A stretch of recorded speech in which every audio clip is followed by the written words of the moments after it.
The dinner party was going perfectly. Laughter filled the air, wine flowed freely, and old friends reconnected around the candlelit table. Then Rachel decided to make a joke at her husband's expense.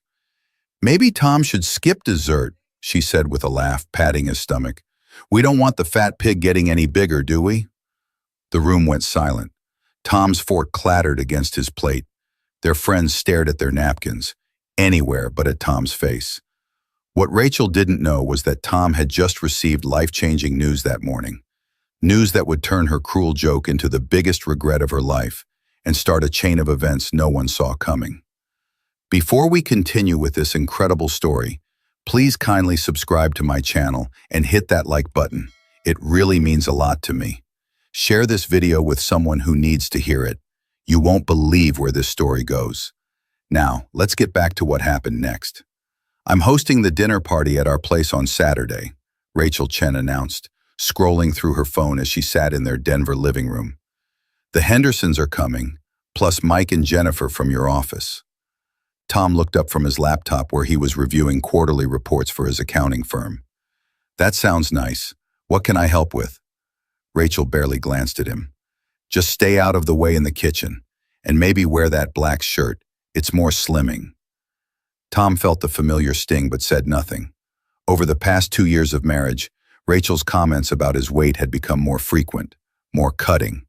He wasn't obese, just carrying an extra 30 pounds from years of desk work and stress eating. But to Rachel, who spent 2 hours daily at her boutique gym, it was unforgivable. Later that evening, Tom stood in front of the bathroom mirror.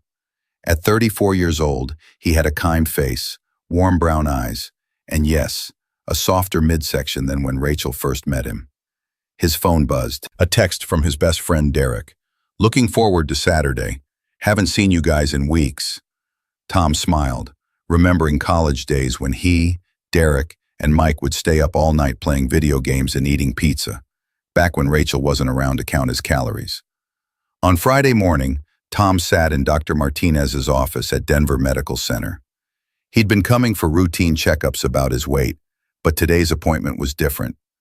"Tom, I need to talk to you about your test results," Dr. Martinez said, pulling up files on her computer. Tom braced himself for another lecture about his BMI.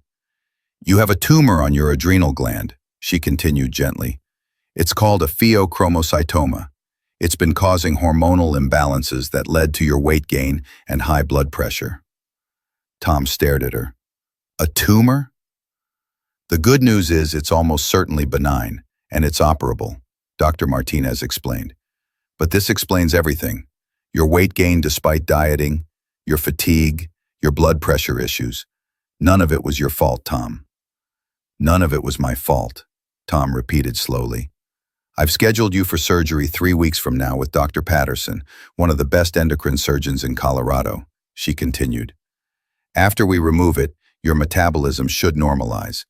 Most patients lose significant weight naturally within 6 months." Tom drove home in a daze. For 2 years, Rachel had made him feel lazy, undisciplined, broken. Now he had medical proof that his body had been fighting against him all along. He pulled into their driveway but didn't get out immediately. Should he tell Rachel? Part of him wanted to see her face when she realized how wrong she'd been. But another part of him, the part that had absorbed years of her criticism, wanted to wait, to see what she would do without knowing the truth. Saturday evening arrived. Rachel had transformed their dining room into something from a magazine spread. White tablecloths, fresh flowers, artisan bread, and an elaborate menu she'd been preparing all day. Tom helped where he could, setting out wine glasses and arranging chairs. He wore the black shirt as requested. Derek and his wife Amanda arrived first, followed by Mike and Jennifer. Then the Hendersons, Paul and Susan, Rachel's friends from her marketing firm. "Tom, man, it's been too long," Derek said, pulling him into a hug. "Good to see you, buddy." They gathered around the table as Rachel served the first course, a delicate butternut squash soup with microgreens. "This is incredible, Rachel," Susan said. "You should have your own restaurant." Rachel beamed. "I've been taking online culinary courses. It's important to me that we eat healthy, whole foods." She glanced meaningfully at Tom. The conversation flowed easily. Derek told stories about his new consulting job. Mike complained about their boss at the accounting firm. Amanda shared photos of their recent trip to Iceland. Rachel poured more wine, her cheeks flushed with success. The evening was going exactly as she'd planned. Then came the main course, herb-crusted salmon with roasted vegetables and wild rice. "There's chocolate lava cake for dessert," Rachel announced as she served each plate. "I made it from scratch." "My favorite," Tom said quietly. Rachel set down the serving dish. "Well, we'll see. Maybe you should have fruit instead." "Come on, Rach," Derek said lightly. "Let the man have cake." "Derek, you don't understand," Rachel replied, refilling her wine glass. She was on her third glass and her words came easier, looser. "I have to be the food police around here. Otherwise, Tom would eat everything in sight." An uncomfortable silence fell over the table. Tom focused on cutting his salmon into precise pieces. Jennifer changed the subject quickly. "Rachel, you mentioned you're working on a new campaign." But Rachel wasn't ready to move on. The wine had loosened something in her, some need to justify herself, to make them understand her burden. "It's exhausting," she continued, trying to keep him healthy. "I meal prep, I portion control. I basically have to hide snacks in the house." "Rachel," Tom said quietly, "not now." "What?" "It's true." She looked around the table. "You guys remember what he looked like in college, right? He used to be fit. Now look at him." Derek and Mike exchanged glances. Amanda stared at her plate. Tom's face burned red. "Can we please just eat dinner?" "I'm just being honest," Rachel said, her words slightly slurred. "Someone has to care about your health since you clearly don't." Paul Henderson cleared his throat. "Rachel, maybe we should talk about something else." But Rachel was on a roll now, emboldened by wine and the attention of an audience. "You know what Mike called him at the office? They have a nickname for him." "Rachel, stop," Mike said firmly. "No, they should know. They call him the stay-at-home accountant because he never joins them for company runs." She laughed. "Which is pretty funny, actually." Tom set down his fork carefully.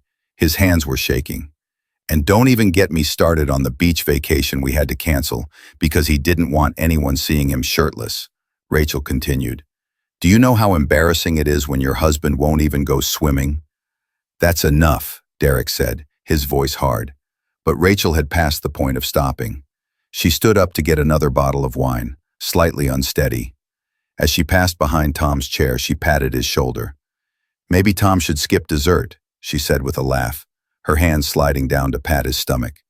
"We don't want the fat pig getting any bigger, do we?" The words hung in the air like poison. Tom pushed back his chair and stood up. His face had gone from red to pale white. "Excuse me," he said quietly. He walked out of the dining room, through the kitchen, and out the back door into their yard. Derek stood immediately. "What is wrong with you?" "What?" "I was just joking," Rachel said, suddenly defensive. "He knows I'm kidding." "That wasn't a joke," Amanda said coldly. "That was cruel." "Oh, please, everyone's so sensitive." Rachel waved her hand dismissively. "Tom and I joke like this all the time." "No," Mike said, standing up. "You joke like this. I've never heard Tom say one negative word about you." Jennifer was already gathering her purse. "We should go." "But we haven't had dessert yet," Rachel protested, looking around in confusion as her carefully planned evening collapsed. "I've lost my appetite," Susan said, and Paul nodded in agreement. Within 15 minutes, all their guests had left. Rachel stood in her perfect dining room, surrounded by half-eaten food and abandoned wine glasses, alone. Tom sat on the back porch steps, his head in his hands. He heard the front door close repeatedly as their friends left, then silence. After a while, the back door opened. Derek sat down beside him. "Thought you'd left," Tom said. "Amanda took the car home. I told her I'd get an Uber later." Derek handed him a beer from his jacket pocket. "Figured you might need this." They sat in silence for a minute. "How long has she been like this?" Derek finally asked. "About a year. It got worse gradually." Tom took a sip of beer. "At first it was just suggestions, helpful tips about eating better. Then it became criticism. Now," He gestured vaguely toward the house. Tom, that's abuse. It's just words. Words can be weapons, Derek said firmly. I watched my dad tear my mom down with words for years. This is the same thing. Tom was quiet for a moment.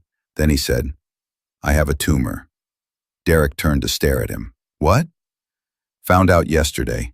It's on my adrenal gland. It's been causing hormonal problems, making me gain weight no matter what I do. Tom's voice was flat, emotionless.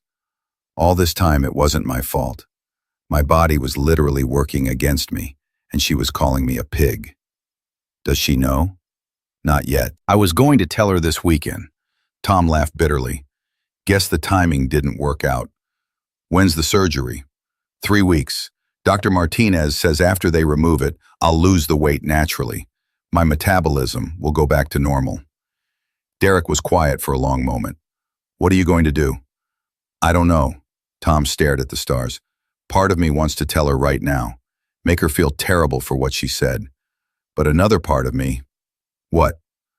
Another part of me wants to see if she changes without knowing. If she apologizes because she realizes she was wrong, not because she finds out there's a medical excuse. The back door opened again. Rachel stood there, still holding her wine glass. Tom, come inside. We need to clean up. I'm not coming inside, Rachel. Don't be dramatic. It was just a joke. Derek stood up. I'm going to call that Uber now. Tom, call me tomorrow, okay? After Derek left, Rachel sat down on the steps, keeping a careful distance from Tom.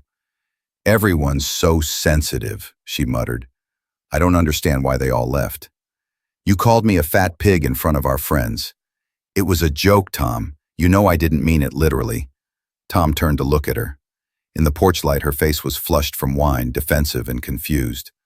When's the last time you said something kind to me? He asked. What? I say nice things all the time. Name one. In the last month, name one genuinely kind thing you've said to me. Rachel opened her mouth, then closed it. She thought for a moment. I told you your presentation at work went well. That was 3 months ago, and you followed it by saying I should have worn a different suit because that one made me look wider. I'm trying to help you, Tom. Someone has to care about your health.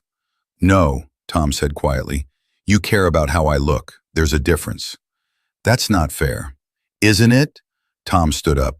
I'm sleeping in the guest room tonight. You're being ridiculous. Maybe, but I'm done being your project, Rachel. I'm done being the punchline to your jokes. He walked inside, leaving her alone on the porch. The next morning, Tom woke up early and went for a walk. When he returned, Rachel was at the kitchen table with coffee and red eyes. I'm sorry, she said as soon as he walked in. I was drunk. I said things I shouldn't have said. Tom poured himself coffee and sat across from her. Do you remember what you said? Rachel looked down. Most of it. And are you sorry you said it, or sorry that everyone heard you say it? That's not fair, Tom. It's a legitimate question. Rachel was quiet for a moment. Both, I guess. I'm sorry I hurt you, but I'm also embarrassed that everyone saw me like that. At least you're honest. Tom sipped his coffee. Rachel, when did you start seeing me as a problem to fix instead of a person to love? I don't see you as a problem. Yes, you do. Every comment about my weight, every suggestion about what I should wear or eat, every time you pat my stomach or make a joke, you're telling me I'm not good enough as I am. Tears rolled down Rachel's face. I just want you to be healthy. No, you want me to look a certain way. There's a difference. Is this about the pig comment? Tom, I swear, I didn't mean. It's not about one comment, Tom interrupted. It's about the pattern. It's about the fact that you've spent 2 years making me feel worthless. I never meant to make you feel worthless, but you did. They sat in silence for several minutes. What do you want me to do? Rachel finally asked. I don't know yet. Tom stood up. I need some time to think. I'm going to stay with Derek for a few days. Tom, please don't leave. I'm not leaving forever. I just need space. He packed a bag and left Rachel crying at the kitchen table. Tom spent the week at Derek and Amanda's house. He went to work, came back, helped cook dinner, and tried to figure out what he wanted. On Wednesday, his phone rang. It was Rachel. "Tom, your mom called the house. She said your surgery is scheduled for next week." "What surgery?" Tom closed his eyes. He'd forgotten his mother had the house number. "Tom, answer me. What surgery?" "I'll come by tomorrow to explain." Thursday evening, Tom sat across from Rachel in their living room. She looked exhausted, her eyes red from crying. "I have a tumor," Tom said quietly. "It's on my adrenal gland. They found it last Friday." Rachel's face went white. "A tumor? Is it cancer?" "Probably not. It's called a pheochromocytoma. It's almost always benign." "Why didn't you tell me?" "I was going to. At dinner on Saturday, then." He gestured vaguely. "Oh my God." Rachel put her hand over her mouth. "Tom, I'm so sorry." "There's more." Tom looked at her directly. "The tumor has been causing hormonal imbalances. That's why I gained weight. That's why nothing I did worked. My doctor said it's been probably causing this for years." Rachel stared at him, understanding dawning on her face.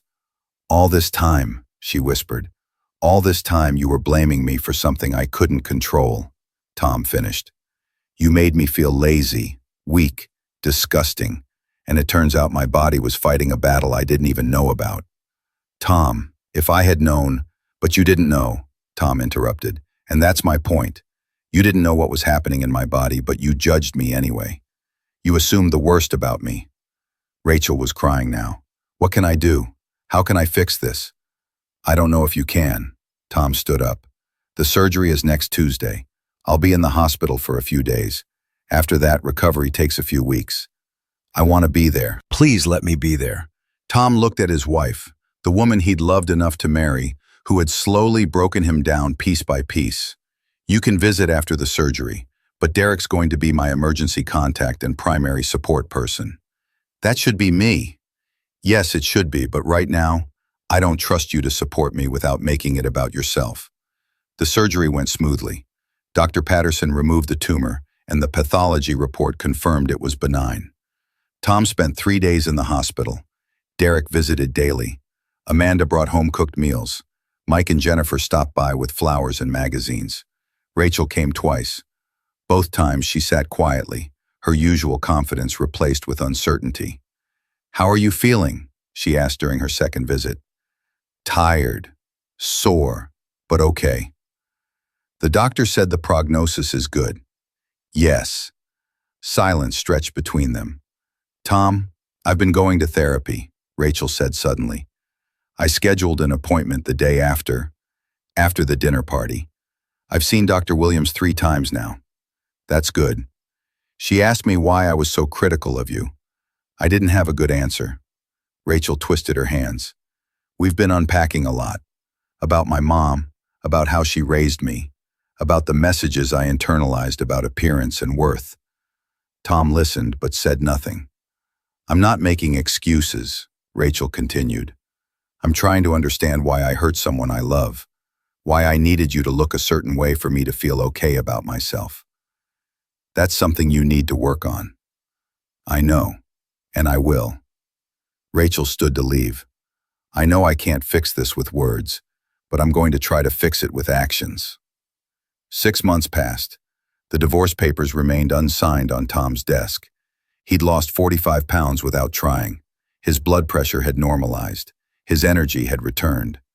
Dr. Martinez was thrilled with his recovery. Tom had moved into a small apartment downtown. He'd started running again, something he loved in college but had given up years ago. He joined a recreational basketball league with Derek and Mike. Rachel had continued therapy. She'd also joined a support group for people working on their destructive patterns in relationships.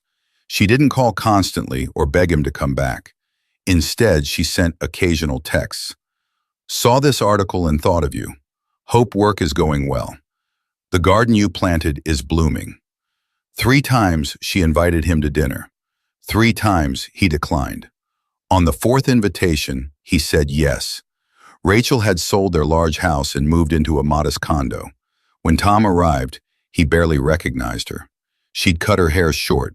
She wasn't wearing makeup. She looked nervous in a way he'd never seen her before. Vulnerable, uncertain, real. "Thank you for coming," she said, letting him in. Dinner was simple: grilled chicken, roasted vegetables, and a salad. Nothing fancy or performative. "I'm not trying to impress you," Rachel said as they ate. "This is just dinner. It's good." They talked carefully at first. Rachel told him about her therapy breakthroughs, about realizing how much of her self-worth was tied to external appearances, about learning that her mother's constant criticism had taught her that love was conditional on perfection. "I'm not saying that excuses what I did to you," she said, "but it helps me understand it." Tom told her about his new apartment, his running, his promotion at work, about how losing the weight had given him energy but hadn't magically fixed everything else. "I thought I'd feel completely different," he admitted, "but I'm still me, just healthier." After dinner, they sat on her small balcony with tea. "I signed the divorce papers today," Rachel said quietly. "They're in an envelope on my desk." Tom looked at her in surprise. "I've been holding on to them like holding them unsigned meant I hadn't really lost you," she continued. "But Dr. Williams helped me realize that was selfish. I hurt you terribly. I broke your trust, and I need to let you make whatever choice is right for you without pressure." "Rachel, wait, let me finish." She took a breath. "If you sign them, I'll understand. I'll accept it. You deserve someone who sees your worth without needing a medical diagnosis or a wake-up call to treat you with basic human kindness. And if I don't sign them, then I'll spend every day of the rest of my life proving that I can be the partner you deserve. Not perfect. I know I'll make mistakes. But conscious, aware, working every day to be better." Tom was quiet for a long moment. "I don't know what I want yet," he finally said. "That's fair. But I'm willing to keep having dinner with you, to see who you're becoming, and to figure out who I'm becoming too." Rachel smiled, tears in her eyes. "I'd like that." As Tom drove home that night, he thought about the past year, about how a moment of cruelty had shattered everything, but also forced both of them to look at themselves honestly. He didn't know if they would end up together, but for the first time in years, he felt like whoever he ended up with, Rachel or someone new, would be with someone who knew his own worth. And that, Tom realized, was what really mattered. The unthinkable thing that happened wasn't revenge or karma or some grand public comeuppance. It was something quieter and perhaps more powerful. A man discovering that his worth wasn't determined by the numbers on a scale or the opinions of someone who claimed to love him. Sometimes the unthinkable thing is simply learning to love yourself. 1 year later, Tom stood in the starting corral of the Denver Marathon, stretching his legs. Beside him, Derek bounced on his toes nervously. "I can't believe I let you talk me into this," Derek said. Tom laughed. "You'll thank me at the finish line." In the crowd of spectators, Rachel held a sign that read, "Go Tom." She stood next to Amanda, both of them bundled in jackets against the October chill. Tom and Rachel had reconciled 6 months ago. They'd sold the condo and the apartment and bought a smaller house together, one that felt like theirs, not hers or his. Therapy continued weekly. Conversations happened regularly about boundaries, respect, and what they both needed to feel valued in the relationship. It wasn't perfect, but it was real. The starting gun fired. Thousands of runners surged forward. As Tom ran, he thought about how far he'd come, literally and figuratively. Not just the physical distance he would cover today, but the distance from that terrible dinner party to this moment. He'd learned that medical conditions could cause weight gain, but that wasn't the most important lesson. The most important lesson was that he deserved respect, regardless of the number on the scale. At mile 13, he spotted Rachel and Amanda cheering. Rachel's eyes were bright with genuine pride. "You're doing amazing," she shouted. Tom grinned and kept running. He crossed the finish line 4 hours and 23 minutes later, exhausted and elated. Rachel was there waiting, wrapping him in a hug despite his sweaty state. "I'm so proud of you," she said. "Thanks for coming. I wouldn't miss it." That evening, back at home, they sat on their back porch with takeout pizza and beer, something that would have been unthinkable 2 years ago. "Can I ask you something?" Rachel said. "When did you decide to give me another chance?" Tom thought for a moment. "At that dinner at your condo, when you said you'd signed the divorce papers. when I realized you were finally putting what I needed ahead of what you wanted. Do you ever regret it, giving me another chance? Sometimes I wonder what would have happened if I'd walked away completely, Tom admitted. But then I think about how much we've both grown, how much we've learned, and I think, maybe some things are worth fighting for. Rachel leaned against his shoulder. I won't ever take it for granted again, you giving me this chance. Good, because I won't give another one. They sat in comfortable silence watching the stars appear. The dinner party felt like a lifetime ago. The cruel words, the humiliation, the breaking point, all of it had led to this moment of quiet peace. Tom had learned the truth about his body, about respect, and about his own worth. Rachel had learned that love without kindness is hollow, and that true partnership requires seeing your spouse's full humanity. They weren't the same people who sat at that dinner table. They were better, scarred, aware, and conscious of the work it takes to build something real. And sometimes, Tom thought as Rachel took his hand, that's exactly what unthinkable looks like. Not revenge or vindication, but transformation and second chances earned through genuine change. The fat pig comment had been meant to wound. Instead, it had been the catalyst for something neither of them expected. A complete renovation of who they were, individually and together. And in the end, that was worth more than any comeback could